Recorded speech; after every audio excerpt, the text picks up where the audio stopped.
Konbawa, Mina. This anime, love. Sorry for any who are disappointed, but Kawaii won't be here today. Today, it's just going to be me. Sorry. This is going to be, a read aloud of one of my favorite books called The Rising of the Shield Heor. Today, I'm only going to do chapter 1 because I'm not sure how long it will take me to read a chapter, so I'm just gonna go with a safe number. So yeah, let's get on with it. Chapter 1, A Royal Summons. Huh? I'd gone to the library to do a bit of reading. My name is Naofumi Iwatani, and I'm a sophomore in college. I'm also aware that I am more of a nerd than the rest of my classmates. Ever since I first became interested in video games and anime and other otaku pastimes, I've given them more of my time than I do my actual studies. My parents know this about me, and so they gave up on me earlier on. Instead, they sent my brother to a famous prep school in an effort to secure his future. But the pressure was too much for him. He got worn out with all the studying and turned into a troubled teen, dyeing his hair and yelling obscenities around the house. For a little while, the whole family was miserable. But then a savior appeared to save the day. Me. He was always scowling and mouthing off to everyone, but I had an ingenious plan up my sleeve. I suggested he try playing a game, a popular one. It was a dating simulator, the kind where you get to go on dates with cute girls. What the hell? Just try it. You don't have to commit to liking it. I said that because I knew the real reason he had turned into such a punk. When we were growing up, our parents had always given me whatever I asked for, but he had never received the same treatment. He wanted the freedom that I'd always had. I'm a specialist when it comes to fun, though, so he was interested in the game I suggested, if only because he knew I was an authority on fun. He told me this himself later down the line. I'll just skip right to the end. There's one more otaku in the world now. If you walked into his room now, you'd see posters and figurines from the very same game I introduced him to. Not only that, but he also re-educated himself to his studies, got into a great school, and is apparently at the top of his class. My parents were so happy about my intervention that they spoiled me even more as a result, so I'm currently leading a very free life as a college student.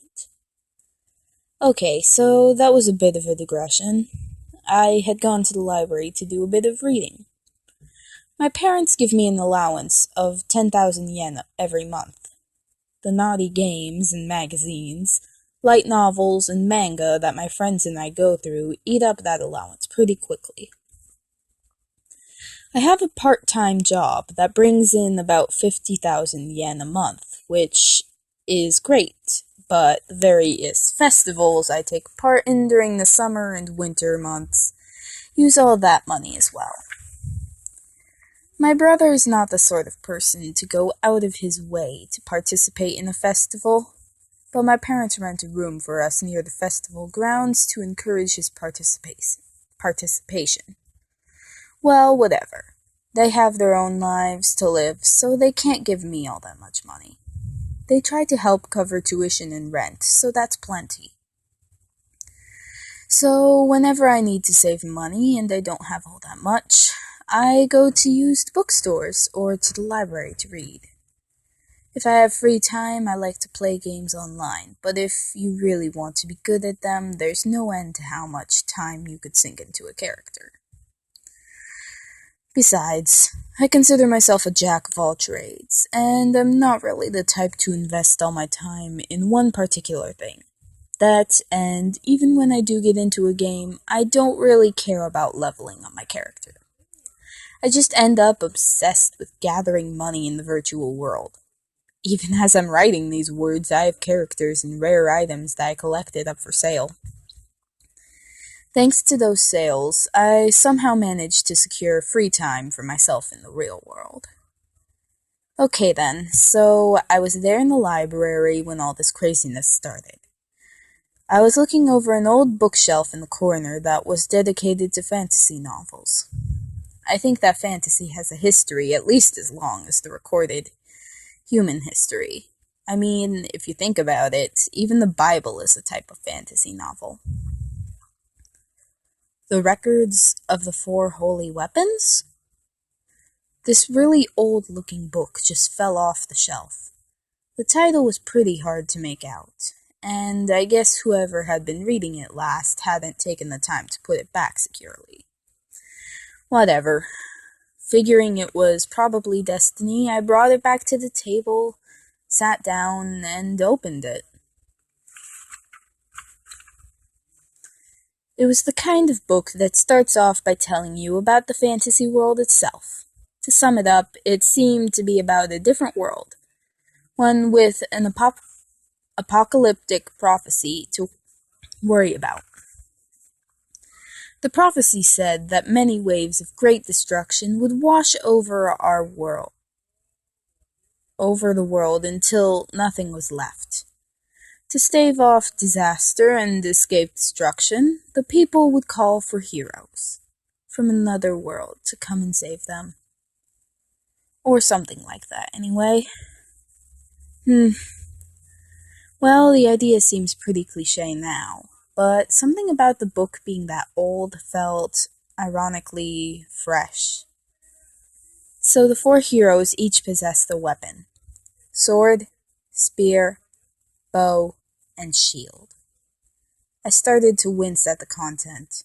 I mean, when you think about it, a shield is not even a weapon at all. Anyway, I started to skim ahead. The four of them went on a journey to train, gather strength, perfect themselves, and stop the prophesied destruction of the world. My head jerked. I'd nearly fallen asleep in my seat. It was all too much. I was yawning. And the book was so old-fashioned. I mean, there were no cute heroines at all. The only girl was the princess, and she was horrible because she was manipulative and obsessed with the heroes. She kept casting flirtatious glances at all of them, pitting them against each other. I wish she would just pick one of them and to focus on. The sword hero was active and powerful. The spear hero valued and protected his friends. And the bow hero would never tolerate injustice. All the heroes were good people with great personalities. There aren't many stories like that these days. You know, the kind where all the characters share the protagonist's spotlight. What's this? This story was shifting to talk about the Shield Hero. Huh? I turned the page and let out an involuntary yelp. All the pages after the introduction of the Shield Hero were blank. It kept flipping, kept looking them over, but they were all blank white pages. There was nothing else in the book. What the heck? I was thinking over how strange it was when I started to feel dizzy. Huh? What's... I heard my own bewildered whisper and felt my consciousness slipping away. I'd never dreamed that I'd be transported to another world. End of chapter 1. I'm sorry for my stuttering. I'm not too good at reading aloud. In fact, I'm people shy, which makes it even harder to think that there might possibly be people listening to this. But, well, I hope you enjoyed it, and please stick around. It's a great book, you just have to get used to it. That was Chapter 1 of The Rising of the Shield Hero by Aneko Yusagi. Bye!